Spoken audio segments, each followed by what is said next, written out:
প্রবাসীর কষ্ট আসলে বোঝার মতো না। দেখেন, যে যার মতো কাজ করতেছে। এ হলো আমার কাকা, সে হলো টাইস কাটতেছে, আর একজন জ্যাকামার দিয়ে ভাঙতেছে।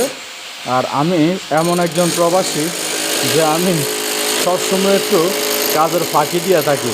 কারণ কাজের ফাঁকি দিয়ে কী জন্যে? কারণ কাজের ফাঁকি দেওয়ার মাঝেও কিছু সিস্টেম আছে। প্রবাসীর কষ্ট একমাত্র প্রবাসীরা বুঝে। এই যে দেখেন, আমার ওইদিকে কাকা হলো টাইলসে পানি দিতে আছে, আরেকজনের জ্যাকামার দিয়ে বাঁধতেছে, আর আরেকজনের টাইলস লাগাইতেছে। আর এটি হলো প্রবাসীর সবচেয়ে বড় কষ্টের জীবন। যে কষ্ট কখনো কারোর সাথে ফ্যামিলির সাথে ভাগাভাগি করলো, কখনো ফ্যামিলি আসলে জিজ্ঞাসা করো না যে প্রবাস জীবনে আমরা কী করি। দিন শেষে যে মাইনাটা পাই, ওই মাইনাটা বাড়িতে যখন পাঠাই দেয় প্রবাসীর বউ, প্রবাসীর আত্মীয়স্বজন, তারা অনেক আনন্দ ফুর্তি করে তারা বাজার করে মার্কেটে যায়। কিন্তু প্রবাসী যে কী কষ্টে আছে সেটা একমাত্র প্রবাসীরাই বুঝে। এটাই বাস্তব পাই প্রবাসীদের জীবনে। প্রবাসীর কষ্ট আসলে বোঝার মতো না। দেখেন, যে যার মতো কাজ করতেছে।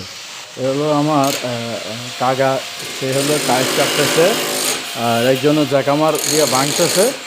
আর আমি এমন একজন প্রবাসী যে আমি সবসময় একটু কাজের ফাঁকি দিয়ে থাকি। কারণ কাজের ফাঁকি দিয়ে কী জন্যে? কারণ কাজের ফাঁকি দেওয়ার মাঝেও কিছু সিস্টেম আছে।